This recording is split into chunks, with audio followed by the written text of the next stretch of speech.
Daniel Camargo, también conocido como el sádico del Charquito, el monstruo de los manglares y el asesino de vírgenes, que buscaba vírgenes para sus asesinatos en Colombia y Ecuador entre 1974 y 1990, es considerado como el primer psicópata reconocido en Colombia y uno de sus primeros asesinos seriales identificados.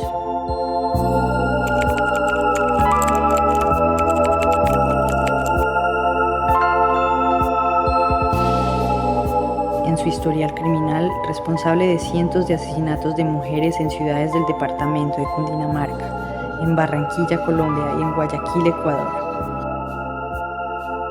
La historia de este psicópata inicia en Anolaima, municipio colombiano del departamento de Cundinamarca. Nacido en enero de 1930 en la localidad colombiana de Anolaima, Barbosa sufrió a su año de vida la pérdida de su madre, Teresa Barbosa, y posterior llegada de una madrastra que se casó con su padre Daniel Camargo, quien al padecer problemas de infertilidad descargaba su ira contra el niño y solía vestirlo de mujer y enviarlo así al colegio primario.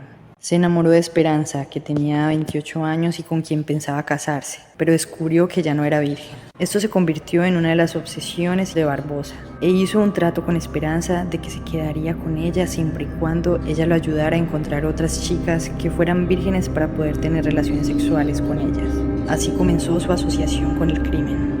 Esperanza era cómplice de Daniel. Engañaba a las niñas para que fueran a su departamento con falsos pretextos y las drogaba con pastillas para dormir, para que Daniel pudiera violarlas. En 1963 empiezan a aparecer cadáveres de niñas entre los 10 y 14 años en el Charquito, vereda ubicada al occidente de Soacha, Cundinamarca.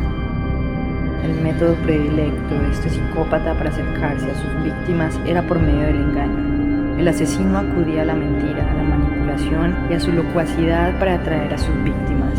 En caso de que la víctima presentara signos de resistencia, intentara escapar, produce golpes o lucha posterior al acercamiento, el agresor la drogaba para impedir que se escapara.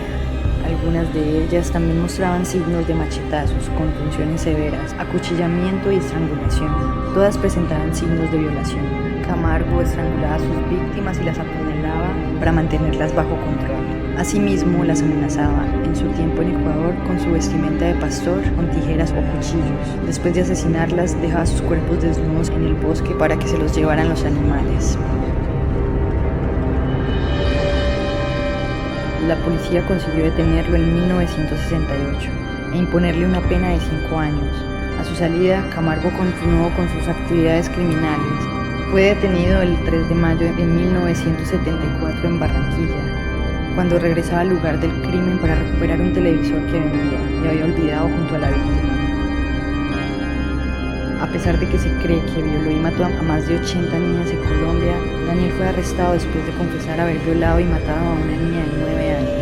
Inicialmente fue sentenciado a 30 años de prisión, pero su sentencia fue reducida a 25 años y fue enviado a la prisión de la isla de Gorgona, Colombia. De los 25 años iniciales, Camargo tan solo cumplió 10, ya que consiguió escapar en 1984, pasando 3 días a la deriva sin agua y sin comida. Logró llegar a orillas de Ecuador. A partir del 18 de diciembre de 1984 y hasta finales de febrero de 1986, los bosques cercanos a la población de Guayaquil se llenaron de cadáveres de niñas y jóvenes que habían sido violadas y estranguladas, incluso apuñaladas ferozmente.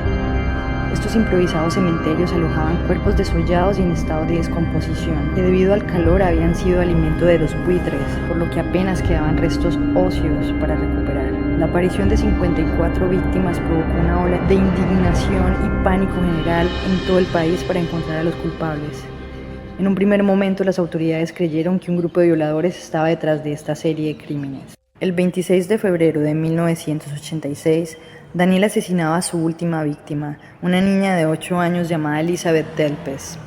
Mientras la policía ecuatoriana seguía centrada en un grupo de asesinos, gracias al aumento de la vigilancia, una patrulla vio a lo lejos a Daniel, de aspecto desaliñado y con una maleta. Así que decidieron pedirle la documentación.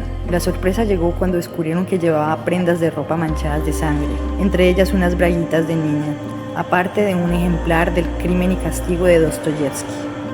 Daniel con mucha calma confesó que asesinó a 71 niñas en Ecuador, desde que escapó de la prisión colombiana. Llevó a las autoridades a los lugares donde cometió los crímenes y que aún no habían sido descubiertos. Los cuerpos habían sido desmembrados. Cuando les dijo a las autoridades ecuatorianas la ubicación de los cuerpos y los sádicos que fueron los crímenes, no mostró ningún sentimiento ni arrepentimiento.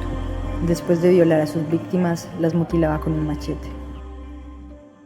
El final de las psicopatías de Camargo llegó en 1986. Camargo fue condenado a 16 años de cárcel y en prisión compartió patio con otro asesino serial prominente, Pedro Alonso López, llamado el Monstruo de los Andes, quien se presume asesinó a más de 300 niñas y jovencitas. El 13 de noviembre de 1994, Camargo estaba sentado en su celda cuando un nuevo recluso, Giovanni Arcesio Noguera Jaramillo, de 29 años, entró y lo obligó a arrodillarse. Después de decir "es la hora de la venganza", Noguera apuñaló 8 veces a Camargo, matándolo, y le cortó una oreja a modo de trofeo. Noguera hizo caso a los guardias, alegando que su tía era una de las víctimas de Camargo y que él la vengó.